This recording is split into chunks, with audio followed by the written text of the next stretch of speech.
Hello नमस्कार दोस्तों। मैं अर्पित यादव आप सभी का मैथ्स विद अर्पित यादव पे स्वागत करता हूं। उम्मीद करता हूं आप सभी अच्छे होंगे और साथ ही साथ पढ़ाई भी अच्छे से कर रहे होंगे। आज हम पहुंच चुके हैं प्रैक्टिस नंबर 5 पे। तो पिछले 4 हम कंप्लीट कर चुके हैं सफलतापूर्वक। अगर जिसने 4 नहीं देखे हैं वो प्रैक्टिस सेट, तो आप वो भी जाके देखें।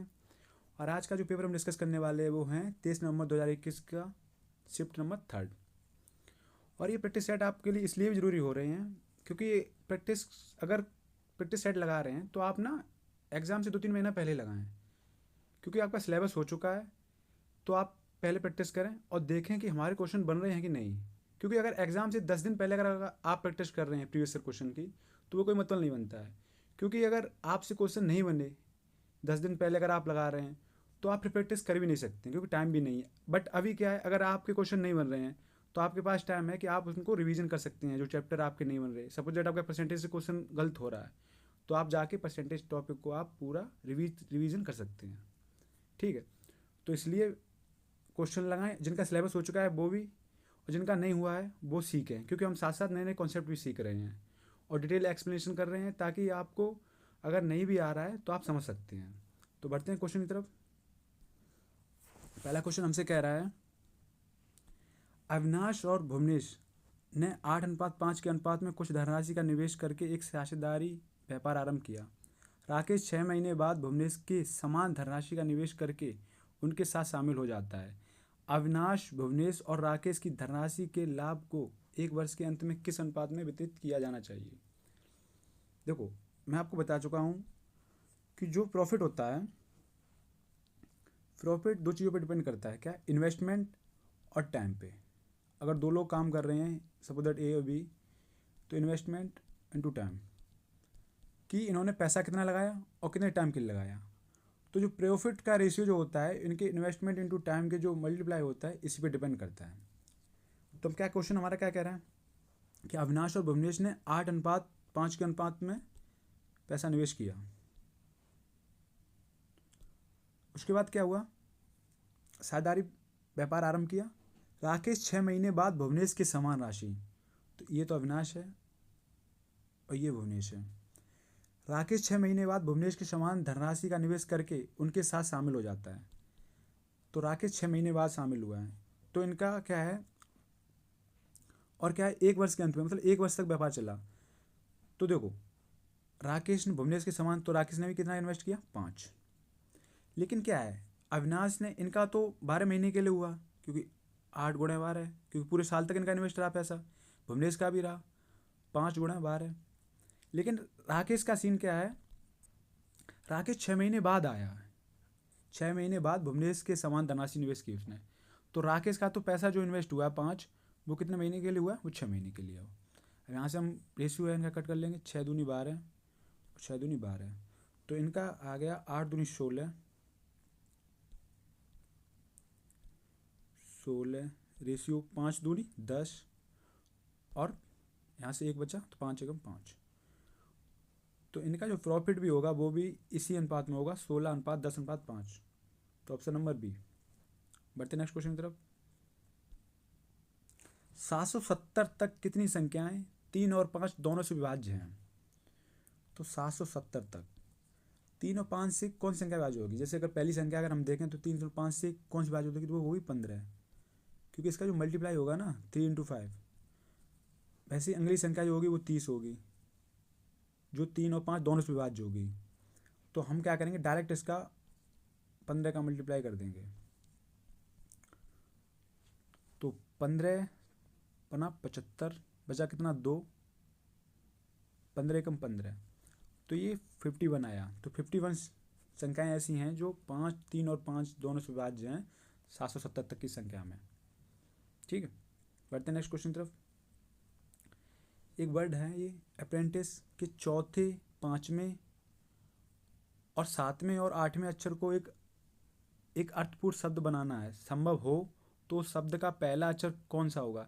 यदि एक से अधिक शब्द बन सकते हैं तो एम अंकित कीजिए। मतलब अगर एक से, या तो अगर कोई वर्ड बन रहा है, एक बन रहा है, तो उसका फर्स्ट अक्षर बताइए। बट अगर एक से अधिक वर्ड बन रहे हैं तो पूछ रहा है, तो बोला है एम, आप टिक कीजिए आंसर। तो क्या है, देखो इसका चौथा वर्ड क्या है? चौथा वर्ड है आर। उसके बाद 5वां वर्ड क्या है, ई। और 7वां वर्ड क्या है, देखो 3 2 5 6 7, तो टी। और 8वां वर्ड क्या है, वो है आई। तो ये वर्ड मिले। अब इससे हम क्या शब्द बना सकते हैं, देखो एक तो क्या है, T I E R, tier बन सकता है। जैसे टीयर 1 टीयर 2 जैसे पेपर होता है ना, किसी परीक्षा में अगर 2 पेपर होते हैं तो टीयर 1 टीयर 2 होते हैं, तो एक दो वर्ड बन गया।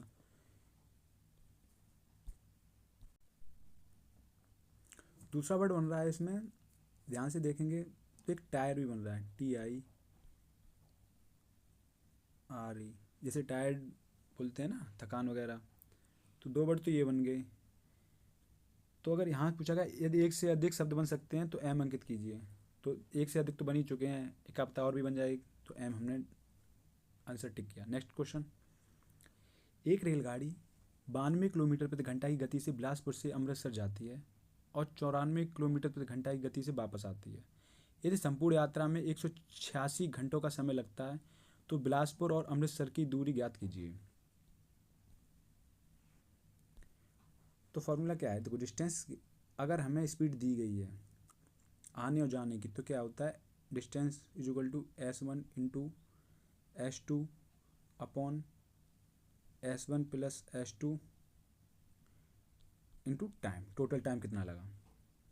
तो डिस्टेंस हमें ही पूछ रहा है, गया तब कितने से गया, 92, लौट रहा तब कितने से लौट रहा है, 94 किलोमीटर प्रति घंटा।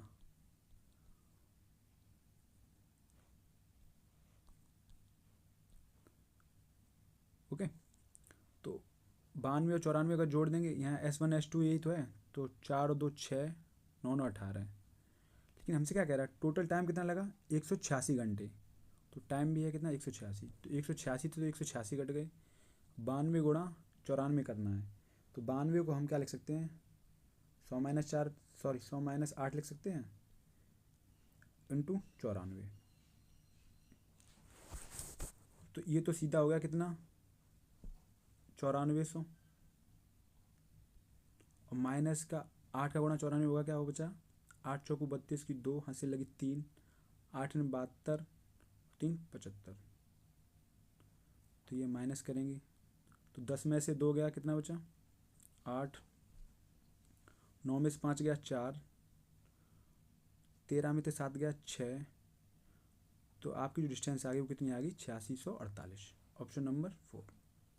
तो आप ये फार्मूला याद रखें कि जब भी आपको जाने और आने का स्पीड दी गई होगी और हमें टाइम भी दिया गया और टोटल टाइम कितना लगा, तो हमें अगर दूरी ज्ञात करनी है तो S1 into S2 upon S1 plus S2 into T. बढ़ते नेक्स्ट क्वेश्चन की तरफ। पाइप ए एक टैंक को 60 मिनट में खाली कर सकता है, पाइप बी उसी टैंक को 90 मिनट में भर सकता है, पाइप सी उसी टैंक को 120 मिनट में भर सकता है। ये तीनों पाइप एक साथ खोले जाते हैं तो खाली टैंक को भरने में कितना मिनट समय लगेगा। अब देखो, ए है ये खाली करने वाला, माइनस 60 मिनट में खाली कर देता है, वहीं बी है 90 मिनट में भर देता है, और सी है 120 मिनट में भरता है। तो इनका एलसीएम कितना आ गया, वो आ गया 360, 6 36, 9 चौक 36, और 12 3 36। ये हमारी एफिशिएंसी पता आ गई, इनकी कार्य क्षमता कितनी है, एक दिन में कितना भरते हैं, मतलब एक घंटे में कितना करते हैं, या एक मिनट में कितना करते हैं, मिनट में दिया गया। हमसे पूछ रहा है कि अगर ये तीनों एक साथ खोले जाते हैं तो खाली टैंक को भरने में कितने मिनट का समय लगेगा। अगर 360 इसमें पानी जाता है और अब ये तो निकालने वाला है, तो ये -6 निकाला है, लेकिन 4 और 3 7 जा रहा है अंदर, और 6 बार पानी निकल जा रहा है, तो पानी क्या 1 लीटर तो अंदर जा रहा है ना, तो एक, तो हमें जो टोटल टाइम लगेगा वो 360 मिनट लग जाएंगे, ऑप्शन नंबर बी। बढ़ते नेक्स्ट क्वेश्चन की तरफ। यहाँ पे थोड़ा ना क्वेश्चन में क्या है, क्वेश्चन मिस्टेक है, ये देखो क्या है क्वेश्चन। ये क्वेश्चन ऐसे दिया गया है, root 12.96 into 29.16 divisible by 7.29 into 51.84। तो यहाँ से क्या देखो, ये 1296 किसका वर्गमूल है? ये है 36 का, क्योंकि 6 आता लास्ट में, तो 6 36, 6 छत्तियाँ 18, दूनी 36, 3 39, यहाँ से लगी 9, 3 तिरका 9, 3 12, 1296। और जिसको भी एक वर्गमूल वर्ग करना नहीं आ रहा है या वर्गमूल नहीं निकालना आ रहा है, तो इसमें ना मैंने शॉर्ट में एक वीडियो डाल रखी है, वो देख लें जाके आप। तो ये तो हो गया किसका? 3.6 का। 29.16 किसका है? ये हो गया 5.4 का। 729 तो सबको याद ही होगा, तो वो हो गया 2.7 का। 27 का 729 होता है। अच्छा, 5184 किसका होता है? देखो वैसे निकालते कैसे, वो देखिए क्या है कि 4 किसके लास्ट में आता है, ये बताओ। 4 2 के वर्ग में आता है और 8 के वर्ग में आता है। उसके बाद वो संख्या देखिए जो इसके वर्गमूल के पास में हो। तो एक क्या है? 7 सत्ते 49 और 2 51, तो ये 72 का हो गया। ऐसे हम निकालते हैं। तो ये हो गया इंटू 7.2। अब देखिए क्या है, 3.6 इंटू 5.4, ये डिविजिबल बाई कितना है? 2.7 इंटू 7.2। तो ये हमसे 2 बार काटा।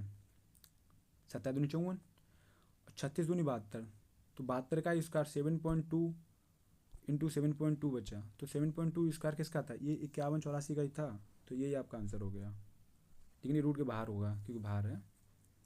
Option number C. बढ़ते नेक्स्ट क्वेश्चन की तरफ। इसमें भी थोड़ी मिस्टेक है, वो ये है कि यहाँ पे ये जो दिया गया है ये डिविजिबल बाई 3 है। ठीक है, सॉल्व करते हैं। तो क्या है? 96 प्लस 47 प्लस, ये काटा 3 तिरका 9, 3 एकम 3, क्योंकि भाग तो दे सकते हैं पहले बचे। यहाँ क्या है, अगर मैं इसमें 10 का भाग दे रहे हैं तो कितना बचा? 8, और 15 8 कितना हो गया? 23। अब कितना बचा? 96 प्लस 47 प्लस 31 में से 23 गए, कितना बचा? 11 में थे 3 गए, 8 बचे। यहाँ से खुल गया। तो 96 प्लस 8 7 15, ये हो गए कितने? 55। ये हम ऐड कर दें, क्या बचा? 6 5 11, यहाँ से लगी 1, 10 5 15, तो 151। सिंप्लीफिकेशन का आसान सा क्वेश्चन था। बढ़ते हैं नेक्स्ट क्वेश्चन की तरफ। ये जीपी का क्वेश्चन है, और जीपी हमने डिटेल में पढ़ रखा है। कॉन्सेप्ट ऑफ द डे में हमने जीपी काफ़ी डिटेल में पढ़ा है। अगर किसी को भी जीपी के क्वेश्चन में दिक्कत आ रही है तो वहाँ पे आप उसको एक बार वीडियो को देख लें जल्दी से। तो क्या कह रहा है, हमें दिया गया है यहाँ क्या क्या दिया गया? देखो, प्रथम पद दिया गया हमें कितना? 3/4 ए। सार अनुपात दिया गया हमें, आर जो है वो कितना दिया गया? आर निकालते कैसे? आर निकालते हैं, यहाँ भी बता दे रहा हूँ मैं तुम्हें। आर निकालते हैं सेकंड पद अपॉन फर्स्ट टर्म, मतलब second term upon first term. तो सेकंड कितना है? 3/16। फर्स्ट कितना है? 3/4। तो ये आपने बचपन में पढ़ा है कि ये उल्टा हो जाता है। तो 3/16 इंटू 4/3 हो जाएगा। 3 से 3 खत्म, 4 से 4 खत्म, तो 1/4 आ गया। तो आर यहाँ से आ गया 1/4। ऐसे ही हम देख रहे हैं। हमसे क्या पूछा गया? एन टर्म्स का सम बताइए। तो एन टर्म का सम क्या होता है? सम ऑफ एन टर्म होता है ए प्लस 1 माइनस आर की power n upon 1 minus are.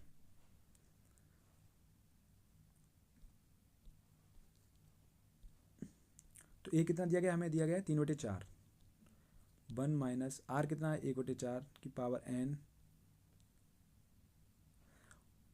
Upon में 1 माइनस 1/4। हमने सॉल्व किया, ये पावर एन है। तो क्या बचा? 3/4, तो ये बचा। और 4 एकम 4 में से 3/4, तो ये उल्टा हो जाएगा। तो ये क्या बचा? 4/3 ऊपर चला गया। और 1 - 1/4 ये बचा। तो 3 से 3 खत्म, 4 से 4 खत्म। आंसर हमारा जो आ गया वो आ गया 1 - 1/4 ये आपका आंसर है, ऑप्शन नंबर 3। तो ये जो है ना, ये एन है। ठीक है, बढ़ते हैं नेक्स्ट क्वेश्चन की तरफ। एक व्यक्ति ने 23,500 रुपये को विभाजित करके दो योजना ए और बी में 12.5%, 15% साधारण ब्याज पर निवेशित किया। यदि 2 वर्ष में अर्जित साधारण ब्याज कुल धनराशि 6700 रुपये है, तो योजना ए में निवेश की गई राशि ज्ञात कीजिए। देखिए, इस क्वेश्चन से पहले आप ना थोड़ा एग्जाम्पल से समझिए, क्योंकि वैसे तो profit and loss simple interest में मैंने ये पढ़ा रखा है। अगर आप सिंपल इंटरेस्ट वाली हमारी वीडियो जाके देखेंगे कॉन्सेप्ट ऑफ द डे में, प्ले लिस्ट बनी हुई है, तो वहाँ पे आप इस टाइप के मैंने काफ़ी सारे क्वेश्चन करा रखे हैं। अब यहाँ पे समझिए क्या कह रहा है। फॉर एग्जांपल क्या है कि हमें 300 रुपये हैं हमारे पास। हमने क्या किया, योजना ए में और बी में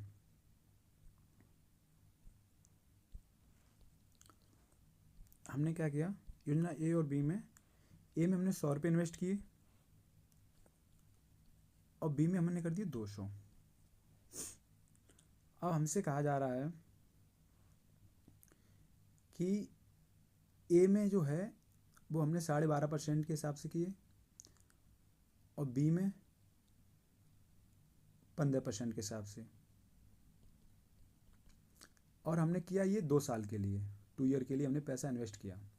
तो एक साल में अगर 12.5% ब्याज मिल रहा है, तो 2 साल में तो हमें 25% मिल जाएगा, क्योंकि साधारण ब्याज क्या होता है, ब्याज भी तो ब्याज मिलता नहीं है। अगर एक साल में 12.5% है, दूसरे साल भी 12.5%, तो हो गया 25%। ऐसे ही बी पे हो गया, तो 15 दूनी 30%। हमने ब्याज यहाँ से निकाल लिया, तो 100 का 25% कितना हो गया, 25। 200 का 30% कितना हो गया, 60। तो हमें पता लग गया टोटल जो हमें ब्याज मिलेगा वो कितना मिलेगा, 85। लेकिन क्वेश्चन में हमसे ये नहीं कह रहा है। हमसे क्वेश्चन में पता क्या कह रहा है, हमें क्वेश्चन अगर ये दिया गया, अगर ब्याज हमसे पूछा जाता तो हमें पता ही लग जाता है, लेकिन हमें क्वेश्चन में क्या दिया जा रहा है,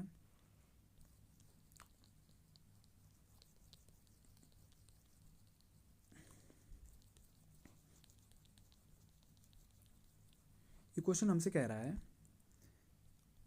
कि मुझे नहीं पता ए में कितना इन्वेस्ट किया और बी में कितना किया, लेकिन हमें ये पता है कि ए में जो किया है वो 12.5% के हिसाब से किया है और बी में किया है 15% के हिसाब से, और वो कह रहा है हमें जो ब्याज मिला है वो मिला है 85। तो हमसे पूछ रहा है ए बी का पैसा बताइए, बी में कितना इन्वेस्ट किया।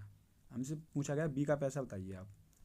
तो हम कैसे निकालते हैं, अब देखिए हम क्या करेंगे, एक साल में अगर 12.5% है और बी का 15% है, तो 2 साल में कितना हो गया, इसका भी हो गया 25% और इसका हो गया कितना, 30%।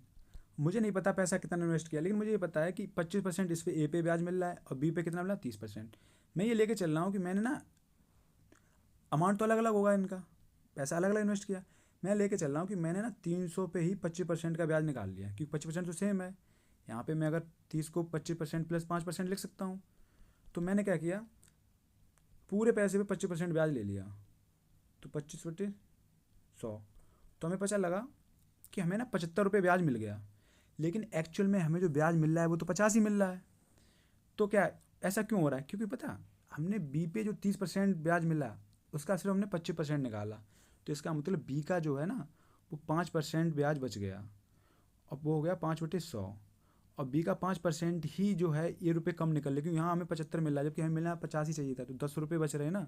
तो बी का 5% ही 10 के बराबर है। यहाँ से मैंने 5 दूनी 10 काटा, तो हमें पता लग गया यहाँ से बी का जो पैसा है वो 200 रुपये बी पे इन्वेस्ट हुए थे। स्टार्टिंग में वही बात हमें पता लगी। तो ये इसका कॉन्सेप्ट है। जब क्वेश्चन क्या कह रहा है, अब यहाँ से देखिए, अब हमें कह रहा है योजना ए में 12.5% और बी में 15%। तो हमें पता लग गया ये तो 1 साल का है, तो 2 साल का जो होगा वो हो गया 25% और बी पे हो गया 30%। और जो ब्याज हमें मिल रहा है वो कितना मिला, 6700 रुपये। तो हमने यहाँ से निकाला, हमने कहा अगर हमने पूरा पैसा 25% पे निकाल दे रहा हूँ, 23,000 जो 500 है, अगर उस पर हमने 25% ब्याज निकाल लिया, क्योंकि इसको 30 को भी मैं 25% प्लस 5% लिख सकता हूँ, तो इस पर हमने 25% निकाला तो हमें पता लगा 0 0 खत्म, 0 25 या 25 5 यहाँ से लगी 7, 25 दूनी 50 और 7 57। तो हमें ब्याज जो मिला वो मिला 5750 रुपये। सॉरी यहाँ पे ना 23,000 नहीं 23,500 है, यहाँ पे ये मिस्टेक हो रही है हमसे। तो वो कितना है 23,500। तो 2 जीरो से ये वाले 2 जीरो खत्म, तो 25 25 पंजे 125, हासिल लगी 12, 25 तियाँ 75 और 12 कितने हो गए 87, हासिल लगी 8, 25 दूनी 50 और 58। तो हमें ब्याज जो मिल रहा है वो मिल रहा है 5875, जबकि ब्याज एक्चुअल में जो है कितना वो है 6700। तो मैंने 5875 यहाँ से अगर मैं माइनस कर रहा हूँ तो 10 में से 5 गया 5 बचा, 9 में से 7 गया 2 बचा, 16 में से 8 गया 8 बचा। तो हमें पता लग रहा है कि जो बी का 5% जो बच रहा है ना, तो बी का जो 5% है, बी पे जो 5% ब्याज मिलेगा वो है 825 रुपये। तो 5 से मैंने काटा, 5 एकम 5 बचे 3, 5 छक्का 30, 55 25। तो हमें पता लग गया जो बी का अमाउंट है, तो इसका मतलब बी पे जो इन्वेस्ट हुआ है वो कितना हुआ है, योजना बी पे वो हुआ है 16,500। हमसे पूछा गया कि योजना ए में निवेश की राशि बताइए। तो टोटल अमाउंट अगर 23,500 है, इसमें से अगर मैंने 16,500 निकाल दिया तो हमारे पास बचे वो बचा है 7,000 रुपये। तो यही हमसे पूछा गया ए में निवेश कितनी किया है, तो वो किया है 7,000 रुपये, ऑप्शन नंबर बी। बढ़ते हैं नेक्स्ट क्वेश्चन तरफ। 4 अंकों की वह न्यूनतम संख्या ज्ञात कीजिए जिसे 8 9 16 18 24 विभाजित करने पर वह शेषफल 7 प्राप्त करता है। तो 8 9 16 18 24 एलसीएम ले लेंगे हम इसका। तो मैंने 3 से काटी, क्या हो गया 8, 3 तिरका 9, 16 तिछक 18 और 3 8 24। मैंने फिर 3 से डिविजल किया तो कितना बचा 8, 3 से हो गया, तो ये तो 1 हो गया ना, 16, 3 दूनी 6 और 8, तो ये 16, 16 तियाँ 48, 48 तियाँ 144। तो हमारा यहाँ से जो एलसीएम आ गया वो आ गया 144। तो एलसीएम का जो मल्टीप्लाई होगा वो, अब मैं सबसे छोटी संख्या क्या होती है, जैसे 4 अंकों की न्यूनतम संख्या क्या है वो है 1000। अब मुझे देखिए कि 1000 के आसपास 4 अंकों की संख्या जिसका मल्टीप्लाई 144 हो, तो मैंने अगर इसको 6 से अगर डिवाइड करता हूँ, 6 से मल्टीप्लाई करूँगा तो कितना 600 900 ही बनेगा लगभग। मैं कर रहा हूँ 7 से, तो ये हो गया 7 चौको 28, हाथ से लगी 2, 7 चौको 28 2 30, हाथ से लगी 3, 7 एकम 7 और 3 10। तो 1008 वो नंबर है जिससे ये 8 9 16 18 पूरा पूरा विभाजित हो जाएगा। लेकिन हमसे क्या कह रहा है शेषफल 7 प्राप्त और हो, तो मैं इसमें 7 ऐड कर दूंगा, क्योंकि तब डिविजल अगर करूँगा तो हर बार 7 ही बचेगा। तो वो नंबर आ गया 1015, जो है 4 अंकों की न्यूनतम संख्या ऐसी है जो 8 9 16 18 24 विभाजित करने पर शेषफल 7 छोड़ेगी। बढ़ते हैं नेक्स्ट क्वेश्चन की तरफ। क्या कह रहा क्वेश्चन एक व्यापारी अपनी वस्तुओं को इस प्रकार अंकित करता है कि 25% छूट देने के बाद भी वह 10% लाभ प्राप्त करता है। 21,300 रुपये के क्रय मूल्य वाली वस्तु का अंकित मूल्य ज्ञात कीजिए। देखो छूट जो मिलती है वो हमेशा मार्क प्राइस पे होती है, एमपी पे।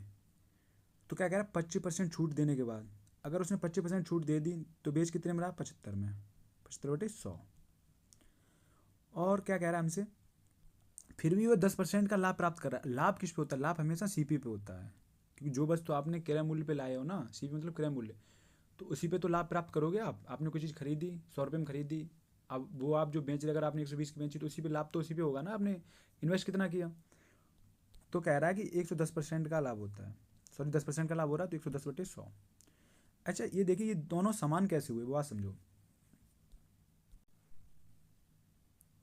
ये दोनों इक्वल इसलिए हो रहे हैं क्योंकि हमसे क्या कह रहा है अंकित मूल्य पर 25% छूट देने के बाद भी हुए 10% का लाभ अर्जित करता है। अंकित मूल्य पर उसने छूट दी तो एक अमाउंट बना, वो अमाउंट पता क्या है उसका 10% लाभ के बराबर है, इसलिए ये दोनों बराबर हो गए।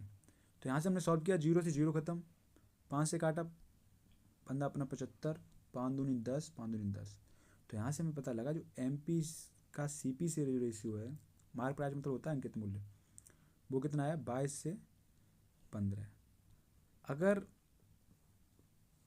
उसका क्रय मूल्य 15 था तो उसने जो मार्क प्राइस कर रहा है, अंकित मूल्य कर रखा है, वो कितना 22 कर रखा है। लेकिन क्या है, कर कितना रखा है, यहाँ पे पता लगा क्रय मूल्य जो है वो 21,300 है।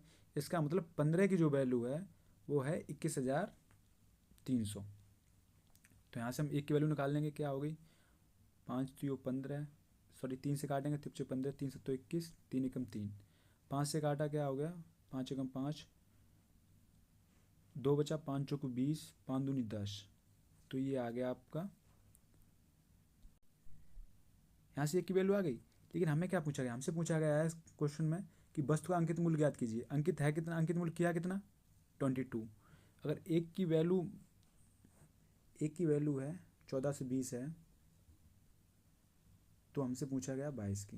तो हम यहाँ से निकाल लेंगे 0, 22 दूनी 44, हासिल लगी 4, 22 चौको 88 और 4 92, हासिल लगी 9, 22 से कम 22 और 9 कितना हो गया 31। तो 31240 आपका आंसर हो गया। चलिए बढ़ते हैं नेक्स्ट क्वेश्चन की तरफ। यदि 440 का 20% 550 के 40% से x% कम है तो x का मान ज्ञात कीजिए। तो 440 का 20% कितना हुआ, 440 का 20%, 20% की फ्रैक्शन क्या होती है 1/5। तो ये हो गया 5 अट्ठे 40, 5 अट्ठे 40, 88 रुपये। वहीं 550 का 40% हो गया 2/5, 5 एकम 5, 5 एकम 5, ये कितना हो गया 220। तो हमसे क्या कह रहा है, हमसे कह रहा है 440 का 20% जो है वो 550 के 40% से x% कम है। तो x का मान ज्ञात कीजिए। तो यहाँ से पूछा कितना परसेंट कम है, तो 88 है, 220 से कितना कम है, तो हमने माइनस कर लिया, 10 में से 8 गया, 2 बचा, 11 में से 8 गया 3, तो हो गया 132। तो 88 जो है 132 कम है किससे, 220 से। इसके परसेंटेज निकाल लें, क्या आ गया, 0 से 0 खत्म, 11 दूनी 22, 11 एकम 11, 11 दूनी 22, 2 से 6। तो ये कितना कम है, ये है 60% कम। तो यही डायरेक्ट एक्स की वैल्यू आ गई। बढ़ते हैं नेक्स्ट क्वेश्चन की तरफ। एक नाव 60 घंटे में धारा के प्रतिकूल, देखो प्रतिकूल क्या हुआ, धारा के प्रतिकूल, जैसे नाव इधर जा रही, धारा इधर बह रही है तो नाव इधर आ रही है, तो क्या है इनकी स्पीड माइनस होगी। जैसे अगर बोट की स्पीड मैंने b मान ली और धारा के प्रतिकूल चल रहा है तो b माइनस धारा होगी स्ट्रीम, तो कितना हो गया 300 किलोमीटर जाता है कितने में, 60 घंटे में। तो 6 पंजे 30, तो हमें पता लगा इसकी स्पीड जो है वो 5 किलोमीटर प्रति घंटा है। वहीं ये बोट प्लस स्ट्रीम की धारा के अनुकूल जा रहा है तो कितना जा रहा है 540 किलोमीटर जा रहा है कितने में, 60 घंटे में। तो 6 निम 54, तो 9 आ रही इनकी। हमसे पूछा गया नाव की गति ज्ञात कीजिए। तो जब भी आपसे अगर नाव की गति पूछी जाए तो इनका क्या है, इनका जोड़ के आपको डिवाइड बाई 2 करना है। तो 9 5 14, 14 को अगर मैं 2 से भाग देंगे तो कितना हो गया 7। तो जो नाव की गति आ गई, बोट की जो स्पीड आ गई वो कितनी है 7 किलोमीटर प्रति आवर। वहीं अगर धारा की पूछी जाए तो इनमें से माइनस करना और अपॉन 2 करना है। तो 9 में से 5 गया 4, 4/2। तो ये आपकी जो 2 आ गई वो स्पीड आ गई धारा की, स्ट्रीम की। तो यही हमसे पूछा गया था। तो हमसे पूछा क्या गया था, नाव की गति पूछी वो कितनी है 7। चलिए बढ़ते हैं नेक्स्ट क्वेश्चन पे। उस अर्धगोले का कुल पृष्ठीय क्षेत्रफल ज्ञात कीजिए जिसकी त्रिज्या 51 सेंटीमीटर है। अर्धगोले का जो टोटल सरफेस एरिया होता है वो क्या होता है, वो होता है 3πr²। तो 3 पाई का मान कितना है 3.14 जो मेंशन किया गया है, इंटू r², 51 का स्क्वायर। तो 51 का स्क्वायर कितना होता है, 51 स्क्वायर हो गया 1 का स्क्वायर 1, 5 एकम 5 दून 10 की 0, हासिल लगी 1, 5 25 1 26, तो हो गया 2601। तो 3 इंटू 3.14 इंटू 26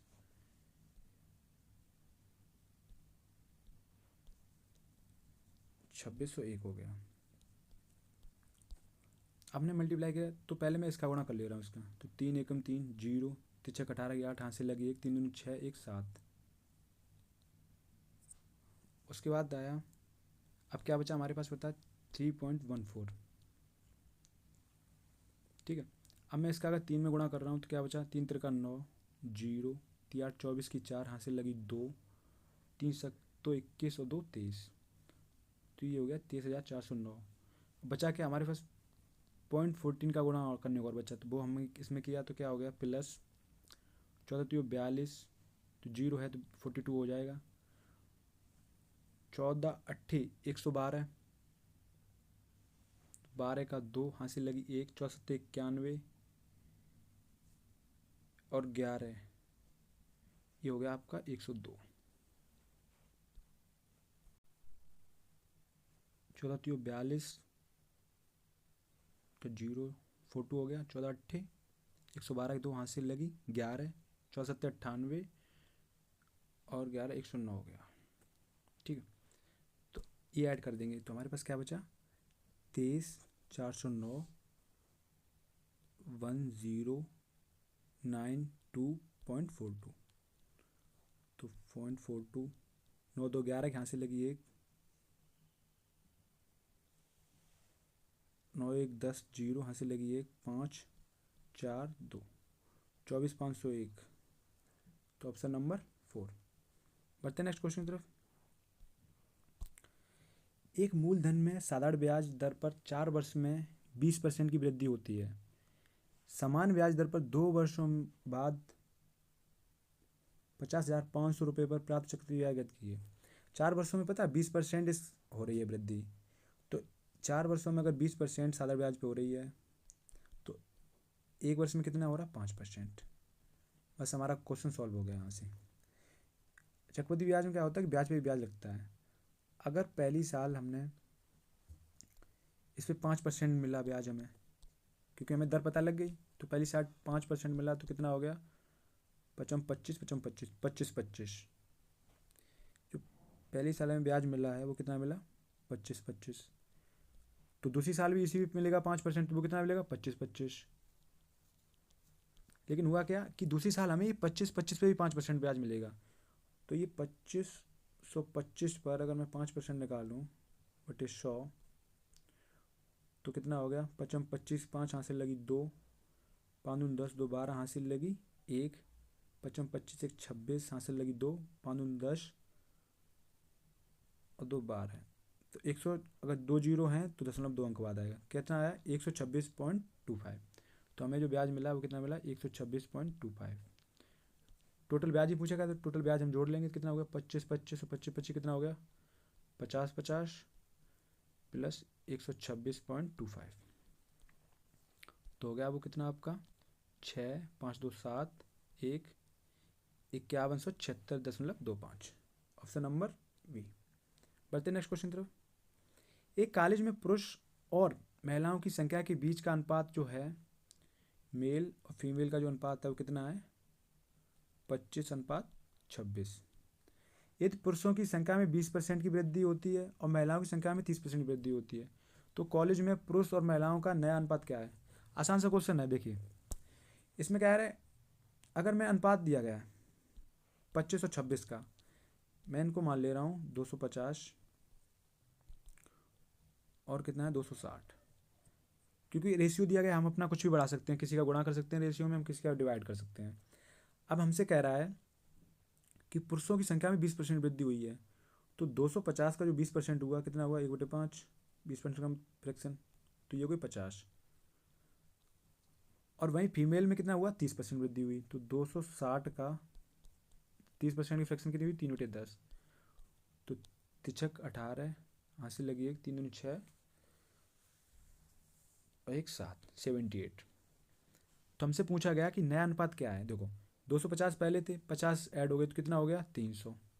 जो मेल हैं वो पुरुष तो इतने हो गए, फीमेल कितनी हो गई 8 7 6 13 की 3 हासिल लगी 1, 338। तो हमसे पूछा गया नया इनका रेशियो क्या, अगर मैं 2 से काट लूँ तो कितना हो गया 150, 2 एकम 2, 2 छिंग 12 2 निम 18, तो 150 रेशियो 150 अनुपात 169। Option number 4। देखते हैं नेक्स्ट क्वेश्चन। एक्स एक कार को 143 दिनों में पूरा करता है। एक्स जो है वो एक काम को 143 दिनों में पूरा करता है। उसने 59 दिनों तक इस पर अकेले कार्य किया और शेष कार्य को वाई ने 84 दिनों में पूरा किया।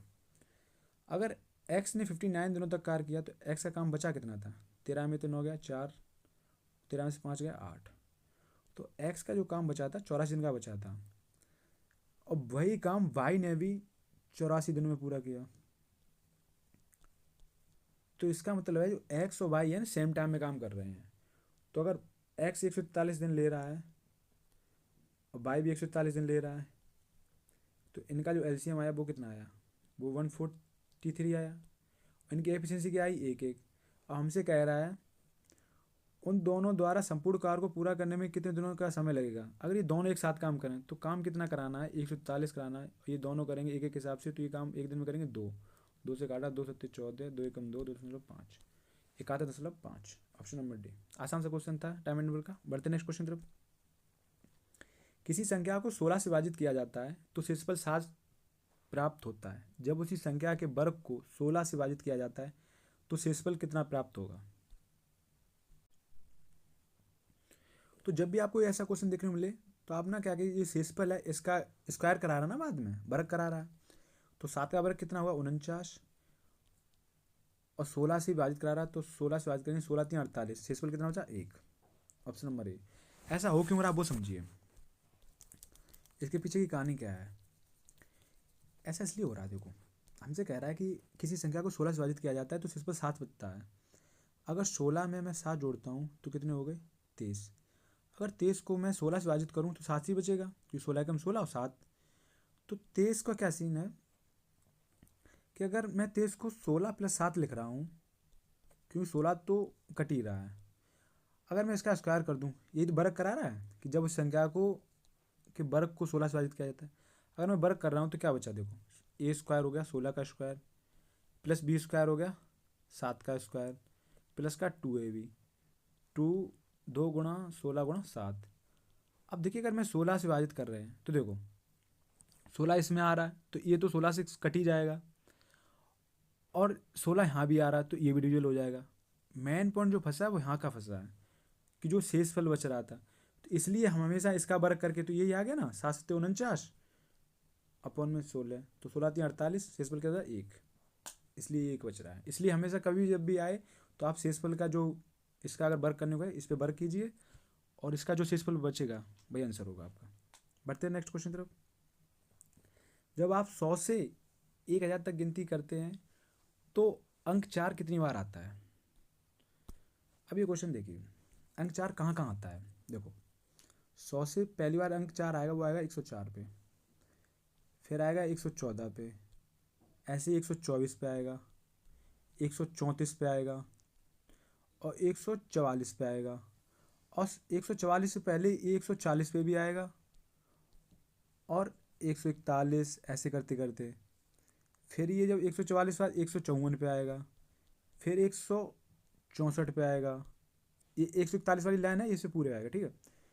और फिर आएगा 174 पे, फिर आएगा 184 पे, फिर आएगा 194 पे। तो यहाँ तक जो अंक हुए ना इसके हो जाते हैं 20। ऐसे ये 200 की लाइन चलेगा, ऐसे ही 300 की लाइन पे ये करेगा, उसके बाद 500 की भी लाइन पे सेम होगा, 600 के भी सेम होगा, 700 के भी सेम होगा, 800 के भी सेम होगा, 900 के भी सेम होगा। तो ये लाइनें कितनी हो गई? 1 2 3 4 5 6 7 8। तो ये 8 बार जो है ना, ये 8 लाइनों में तो ये 20 बार आ गया। इसके बाद दूसरी घटना क्या घटती है वो देखिए। ये आप ना दिमाग में रख लीजिए, कॉन्सेप्ट से क्वेश्चन काफ़ी ऊंचे जाते हैं। 400 वाली लाइन में एक अलग ही होगा। क्या देखो, जब 400 की लाइन स्टार्ट होगी तो इसमें 4 तो पहले ही टाइम आ रहा है ना, तो 400 से लेके 409 तक जो 4 आ जा रहा है वो आ रहा है 11 बार। ऐसे ही 410 से लेके 419 तक 11 बार आ रहा है। ऐसे ही 420 से 429 तक 11 बार। 430 से लेके 439 तक 11 बार। लेकिन जब 440 की बारी आती है तो यहाँ पे क्या ये डबल डबल आ रहा है, तो ये 449 तक यहाँ पे ये आ जाएगा 21 बार। अगर आप गिनेंगे तो 21 बार। वैसे ही 450 से 59 तक फिर 11 बार। 60 से 69 11 बार। 70 से 79 यहाँ भी 11 बार आ रहा है। ऐसे ही 80 से 89 और 90 से 99। तो ये कितने हो गए देखो, 1 2 3 4 5 6 7 8 9। तो ये 9 टाइम तो क्या है, ये 11 बार आ रहा है। समझ रहे हैं आप साथ ही साथ। उसके बाद एक जो है यहाँ पे कितना आ रहा है, जो 400 वाली लाइन है, 440 वाली लाइन, यहाँ पे 21 बार आ रहा है। तो ये प्लस का 21 हो गया। यही सब हम ऐड कर लेंगे। तो हम जब ऐड किया हमने इसे, तो देखो ये कितना हो गया, 8 जो आ रहा है 20 बार, 8 बार 20 आ रहा है, तो 8 में 16, 160 बार 4 तो यहाँ हो गया। प्लस जो 11 बार आ रहा है, 9 बार आ रहा है, 11 11, तो ये 99 हो गया। और एक में 21 बार आ रहा है, तो 21 ये हो गया। तो 160, 99 और 20 कितना हो गया, 120। तो ये टोटल जो आपका आंसर हो गया वो हो गया 280।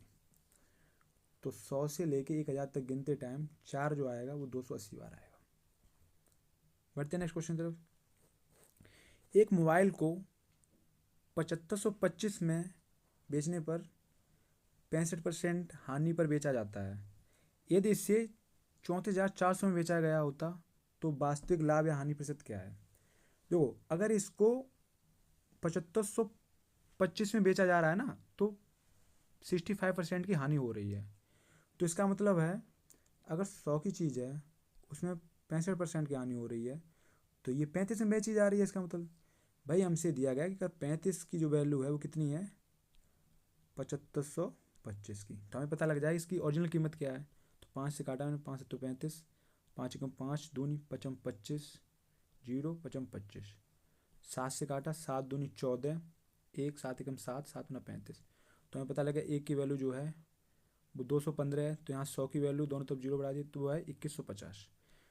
21,500 इसकी वैल्यू जो है, ओरिजिनल वैल्यू इसकी जो है वो 21,500 है।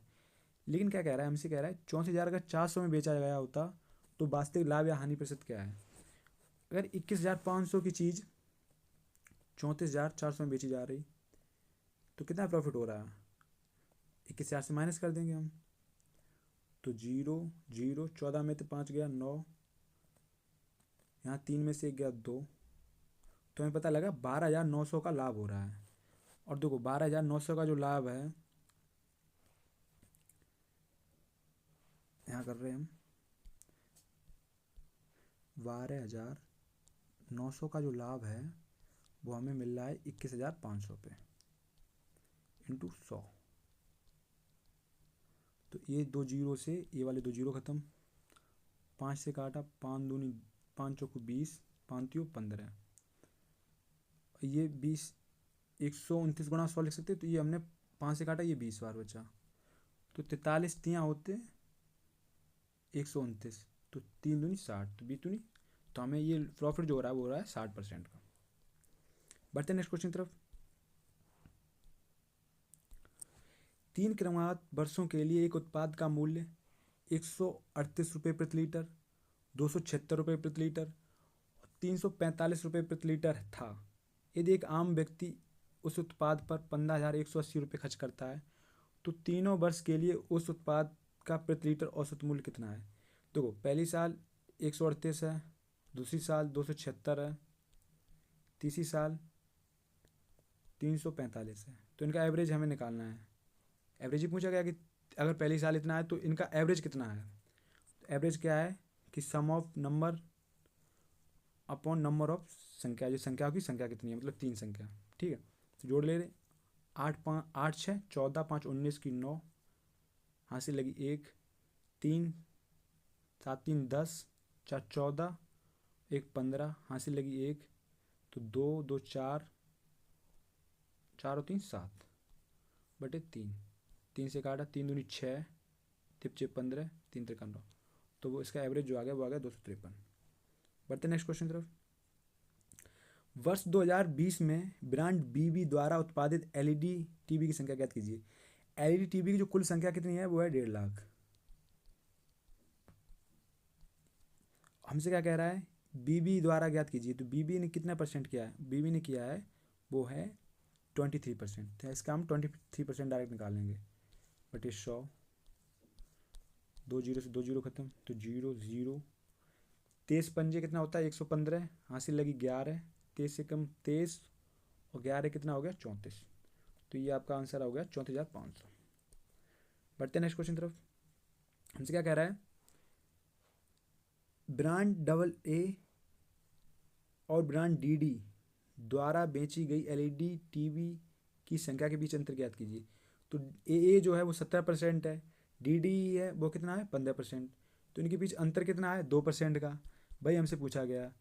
और 1.5 लाख का 2% कितना हो गया,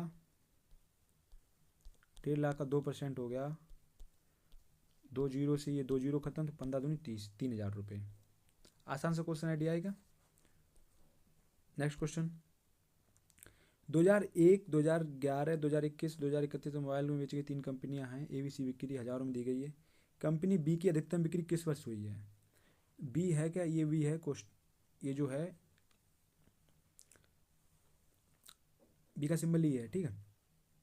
तो बी की अधिकतम बिक्री किस वर्ष में हुई है, तो बी की यहाँ पे हुई 1100, यहाँ हुई 830, यहाँ हुई 1120, और यहाँ पे कितनी हुई, यहाँ पे हुई 1050। तो अधिकतम पूछी गई, तो अधिकतम 2021 में तो हुई ना, 1120 हुई है सबसे ज़्यादा, बस यही पूछा गया, तो 2021 में। बढ़ते हैं नेक्स्ट क्वेश्चन की तरफ। क्या कह रहा है हमसे, दिए गए सभी वर्षों में कंपनी ए की बिक्री प्रतिशत की तुलना में कंपनी बी ने कितने प्रतिशत अधिक बिक्री की।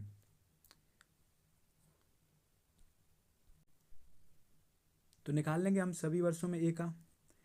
ए देखो, ए ने यहाँ पे कितनी की 900, तो एक आपकी 2001 में हुई 900, फिर ए की है 1100, 1100, फिर ए का कितना है, ए का यहाँ पे है 990, 990, फिर ए ने यहाँ पे कितनी की 800, तो ये तो ए की बिक्री आ गई।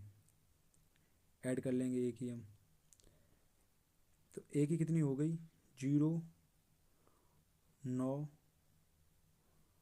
और 9 1 10, 10 9 19, 19 8 27 की 7 आंसर लगी 2 2 1 3, तो ए की जो हो गई है टोटल बिक्री हो गई वो कितनी होगी 3790। वहीं बी की हम निकाल लें, तो बी की कितनी है, देखो बी की जो बिक्री है, बी का सिंबल ये है, ठीक है। तो बी ने पहली साल जो की वो कितनी की 1100, तो बी की होगी कितनी 1100।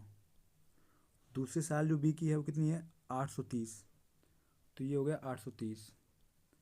तीसरे साल बी की जो है वो है 1120, तो 1120 हो गया। चौथे साल जो बी की बिक्री है वो कितनी है 1050, तो वो है 1050। मैंने ऐड किया कितना 0 3 2 5 5 10 की 0 हासिल लगी 1, 8 1 9 1 10 1 11 हासिल लगी 1, वो हो गई 4100। हमसे पूछा गया, हमसे क्या कह रहा है, हमसे कह रहा है ए की बिक्री प्रतिशत की तुलना में बी ने कितने प्रतिशत अधिक बिक्री की। तो 3790 से 4100 का बीच का सफ़र जो है, तो कितनी अधिक की, 4100 में से अगर 3790 घटाएंगे तो क्या बचा 0 0, यहाँ 10 में से 9 गया 1 बचा, उसके बाद 10 में से 7 गया 3 बचा, तो हमें पता लगा कि 310 रुपये अधिक बिक्री हो रही, तो 310 हो रही है। ए की तुलना में पूछा गया, तो ए की है कितनी 3790, तो 3790 इंटू 100% निकालने के लिए, तो 1 जीरो से 1 जीरो खत्म, बचा क्या, देखो यहाँ बचा 3100, यहाँ बचा 389, सॉरी 79। अगर यहाँ 379 होता ना 310 की जगह पे, तो 10% होता, बट ये कम है, तो इसका आंसर जो होगा वो 10% से थोड़ा कम होगा। तो एक ही ऑप्शन है, वो है आपका बी, 8.17%। बाकी जो दोनों बड़े हैं ये हो नहीं सकते, और ये जो तीसरा ऑप्शन है ये काफ़ी छोटा है, तो ये भी नहीं हो सकता है। तो ये मेट एंड ट्रायल लगा के हमने यहाँ से निकाल लिया। बढ़ते नेक्स्ट क्वेश्चन की तरफ। 2011 से 2021 तक कंपनी बी की बिक्री में कितने परसेंट वृद्धि हुई? कंपनी बी की बिक्री में पूछा गया है, और 2011 से, तो 2011 में कंपनी बी कितना है 830, और 2021 में कितना है बी, वो है 1120। तो पूछा कितनी कितनी परसेंट वृद्धि हुई, 830 से 1120 हो गया, तो कितना हो गया, अगर मैं माइनस किया 0, 12 में से 9 3 गया 9, 10 में से 8 गया 2, तो 290 की वृद्धि हुई। 290 की वृद्धि हुई किस पे हुई, 830 पे, इंटू 100। तो यहाँ से हमें पता लगा कि परसेंटेज है जो 2900 का, अगर मैं 83 से डिवाइड कर रहा हूँ तो क्या बच रहा है, तो ये लगभग 3 बार जाएगा, तो 3 83 है ना, तो 3 त्रिका 9, 3 8 24। यहाँ से हमने माइनस किया, 10 में से 9 गया 1 बचा, 8 में से 4 गया 4, 0। तो ये लगभग 8 चौको 32, 4 8 45, तो ये जाना होगा लगभग 4 बार जाएगा, तो ये हो गया 34 समथिंग, तो 34.93, option number C. Next question हमसे कह रहा है इसको ये लिखा जाता है, तो इसको क्या लिखा जाएगा, देखो ध्यान से देखना क्या है, एस है। नेक्स्ट इसमें क्या हो रहा है, एस का जो अक्षर है उसका एक अगला अक्षर क्या है, टी, एस के बाद टी आता है, और एस के पहले क्या आता है, आर। तो उन्होंने एक अक्षर के दो अक्षर बना रखे, ऐसे टी का क्या कर रखा है, टी के बाद क्या आता है यू, और टी के पहले क्या आता है एस। ऐसे ही आर के बाद क्या आता है एस आता है, और आर के पहले क्या आता है क्यू। ऐसे ही ई के बाद क्या आता है एफ, और ई के पहले क्या आता है डी। ऐसे ही ए का पैटर्न क्या है, ए के बाद आता है बी, ए के पहले क्या आएगा जेड आएगा, क्योंकि जेड से लास्ट अक्षर है। ऐसे ही के बाद क्या आता है एल, एल के पहले क्या आता है जेड। इसी प्रकार हम बनाएंगे, ई के बाद देखो क्या आएगा, ई के बाद जो आएगा वो क्या आएगा, ई के बाद एफ, ई से पहले क्या आता है डी। ऐसे ही एक्स के बाद क्या आता है, एक्स के बाद बाई आता है, और एक्स से पहले क्या आता है, एक्स से पहले आता है डब्लू। ऐसे ही पी के बाद क्या आता है क्यू, और पी से पहले क्या आएगा ओ। ऐसे ही एम, ओ के बाद क्या आता है, ओ के बाद आता है पी, लेकिन ओ के पहले क्या आता है एन। ऐसे ही आर के बाद क्या आएगा, आर के बाद एस आता है, और आर से पहले क्या आता है क्यू। टी के बाद क्या आता है यू, और टी से पहले क्या आता है एस। ऐसे ही एस के बाद क्या आता है, एस के बाद आता है टी, और एस से पहले क्या आता है आर। तो कौन सा ऑप्शन है, F D by W, F D by W, Q O, Q O है नहीं, ये वाला इसमें क्यू पी है, ये खत्म हो गया, Q O P N, P N ठीक है। उसके बाद आता है एस क्यू, एस क्यू है इसमें क्यू एस, ये खत्म हो गया, एस क्यू। उसके बाद यू एस, यू एस हो गया, ये तो पहले खत्म हो गया कि इसमें तो डी नहीं है, तो ऑप्शन नंबर आपका सी हो गया। बढ़ते नेक्स्ट क्वेश्चन की तरफ। देखो अगर मैं इसमें क्या इक्वल बता रहा है, तो अगर मैं पहला ऑप्शन ट्राई करता हूँ तो कितना हो गया 16, 17 दूनी 34, और प्लस के 13, तो ये तो नहीं हो रहा है। उसके बाद दूसरा ऑप्शन है 17 और 2 कितना 19, 19 13 दूनी 26, 26 और 17 ये हो सकता है, देखें 17 प्लस 13 दूनी 26 इजुकल टू 43, तो 7 6 13 3 43, यही सही है, ऑप्शन नंबर बी। बढ़ते नेक्स्ट क्वेश्चन की तरफ। हम श्रृंखला दी गई हमने, हमें दी गई है, तो हमसे पूछा गया इसका क्वेश्चन मार्क के स्थान पे क्या होगा। देखो सी 3 नंबर पे होता है, 3 के बाद क्या आया 4, प्लस 4 की ऐड। ऐसे ही 15 4 19, तो प्लस 4 ऐड हुआ, तो कहीं ना कहीं यहाँ भी ऐड हुआ होगा 4। अगर 7 में 4 जोड़ते हैं तो क्या होगा 11, 11 पे क्या आता है के, और के में 4 जोड़ेंगे 15, सही है, ये पैटर्न बन गया। इसका नंबर का पैटर्न क्या है, 7 दूनी 14, यहाँ भी देखो 28 में 7 जोड़ा 35 हो गया, तो ये कहीं ना 21 होगा, और 21 और 7 28 होता है, तो ये हो गया के 21 आपका आंसर हो गया, option number A. Next question, तर्क हमें क्या दिया गया, क्या इंटरनेट पर नियंत्रण या अविवेचन की आवश्यकता है। हाँ, ये इंटरनेट से संबंधित अपराध को कम करता है। नहीं, इंटरनेट अविवेचन के कारण बच्चे प्रभावित होंगे, तो ऐसा कोई बात नहीं है। हाँ, पहला वाला सही है कि ये इंटरनेट से संबंधित अपराध को कम करता है, क्योंकि अगर उसका नियंत्रण करेंगे या विवेचन करते हैं तो हमें कहीं ना कहीं अपराध को कम करने में सहायता मिलेगी। लेकिन बच्चे प्रभावित होंगे ऐसा कुछ नहीं है। तो ऑप्शन नंबर 1 हो गया, ठीक है, मतलब 1। बढ़ते नेक्स्ट क्वेश्चन।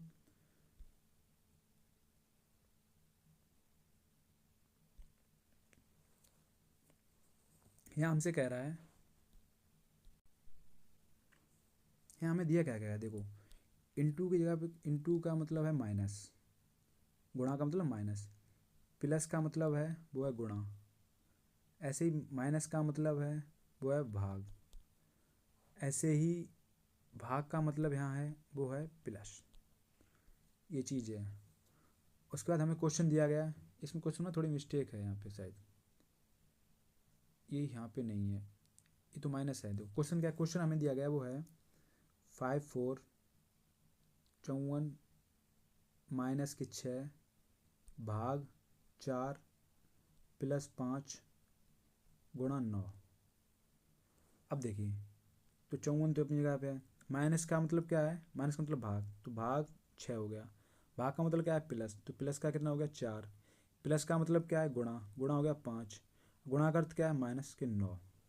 सॉल्व करें, 6 9 54 9, 4 पंचे 20, तो 20, ये हो गया माइनस के 9, तो माइनस के 9 प्लस के 9 खत्म, तो आंसर आपका 20 आ गया, यही आपका आंसर हो गया।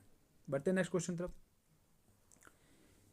कथन दिया गया हमें कुछ अंगूठियाँ हार हैं, कुछ हार कंगन है, तो निष्कर्ष क्या निकाला सकता है, कुछ अंगूठियाँ कंगन है, कुछ अंगूठियाँ कंगन है, इन दोनों का कोई मेल नहीं मिल रहा, ठीक है। कुछ हार अंगूठियाँ हैं, हाँ तो कुछ अंगूठियाँ अगर हार हैं तो कुछ हार अंगूठियाँ भी हो सकते हैं, ये बात सही है। तो ऑप्शन नंबर आपका 2 क्लियर है, पहले का कोई मतलब नहीं बनता। बढ़ते हैं नेक्स्ट क्वेश्चन की तरफ, आपका आंसर भी सही हो गया। क्या कह रहा है, कुछ कलम पेंसिल हैं, सभी पेंसिल रबर हैं, सभी कलम नुकीले हैं। तो देखो कुछ कलम रबर हैं, देखो सभी पेंसिल, कुछ और सभी जुड़ जाएंगे, तो कुछ रबर, कुछ कलम है रबर हैं, सही है, ये बात सही है पहला। कुछ नुकीले पेंसिल हैं, दूसरा हम चेक कर रहे हैं, तो हमसे कह रहा है कुछ नुकीले पेंसिल हैं, तो हाँ देखो हम पहला और थर्ड अगर सेंटेंस मिलाएंगे तो कुछ कलम और सभी कलम जुड़ जाएंगे, तो कुछ नुकीले पेंसिल हो जाएंगे, ये भी सही है, तो दोनों सही है। यहाँ पे क्या है, ए और बी दोनों आंसर करते हैं, ऑप्शन नंबर डी, 4 का डी आ गया ये वाला। बढ़ते नेक्स्ट क्वेश्चन की तरफ। डॉग को पपी कहा जाता है, तो टाइगर को क्या कहा जाए, मतलब कुत्ता से जो संबंध है पिल्ला का, भाई बाघ का क्या संबंध है, तो कुत्ते का जो बच्चा होता है वो होता है पिल्ला, ठीक है। वहीं जो बाघ का बच्चा होता है वो उसको शावक बोलते हैं, ऑप्शन नंबर सी। बढ़ते नेक्स्ट क्वेश्चन तरफ। 2070 का कैलेंडर वर्ष के समान होगा, किस वर्ष के समान 2070 का कैलेंडर होगा। देखो इसमें एक ही कॉन्सेप्ट है, वो है कि अगर लीप ईयर है तो उसका, अगर लीप ईयर जैसे सपोज दैट 2024 लीप ईयर है, इसका कैलेंडर का सेम होगा तो 28 साल बाद होगा, इसमें अगर 28 ऐड करेंगे तो वो जो कैलेंडर बनेगा वो इसके सेम होगा। वैसे ही अगर नॉन लीप ईयर है तो 11 साल अगर बाद उनका कैलेंडर जो होगा वो सेम होगा।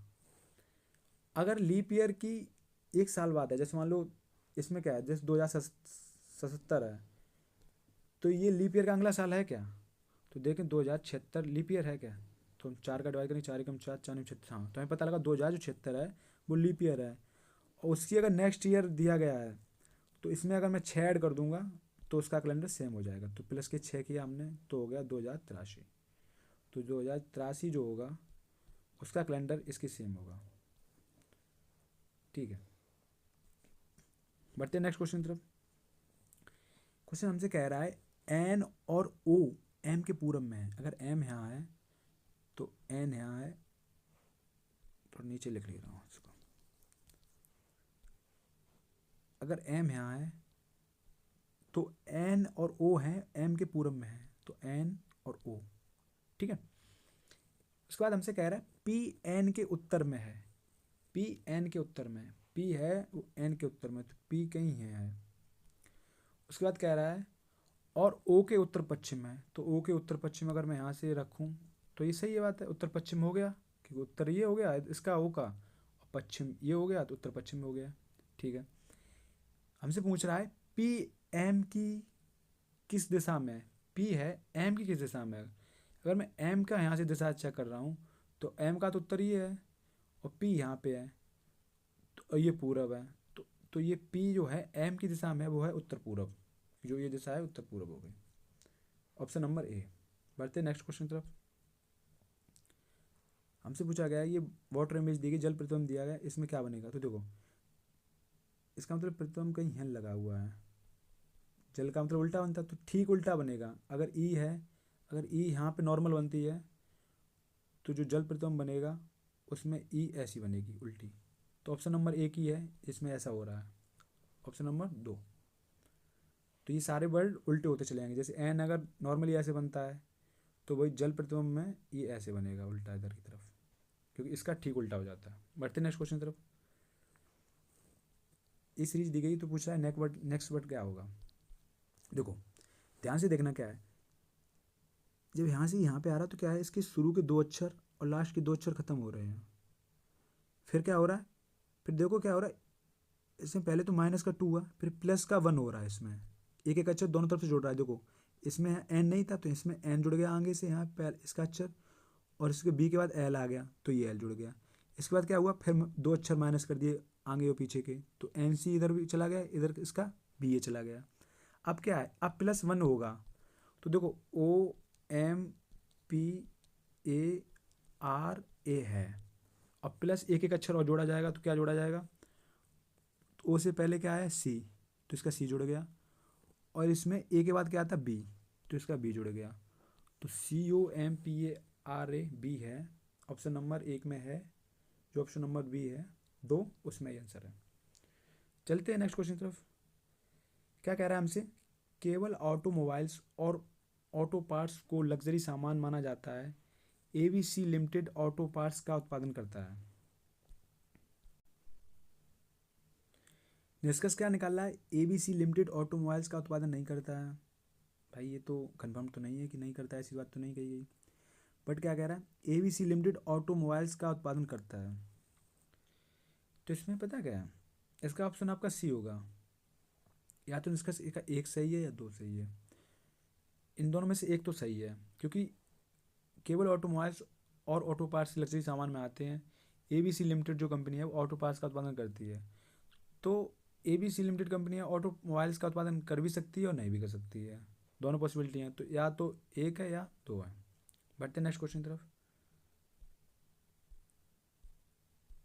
इसी के साथ आपके क्वेश्चन खत्म हो गए। इसी के साथ आप सभी का बहुत बहुत धन्यवाद पूरा वीडियो देखने के लिए, और जुड़े रहिए हमारे चैनल के साथ। वीडियो अगर अच्छी लगी तो लाइक कीजिए, चैनल को सब्सक्राइब कीजिए, अपने दोस्तों में भी शेयर कीजिए, क्योंकि यहाँ हम प्रैक्टिस तो कर ही रहे हैं, साथ साथ हम नए नए कॉन्सेप्ट भी सीख रहे हैं, और हम क्वेश्चन की जो डिटेल एक्सप्लेनेशन है वो भी ले रहे हैं। तो जुड़े रहिए हमारे चैनल के साथ और तैयारी अच्छे से कीजिए, और बाकी नेक्स्ट प्रैक्टिस सेट में मिलते हैं। नमस्कार।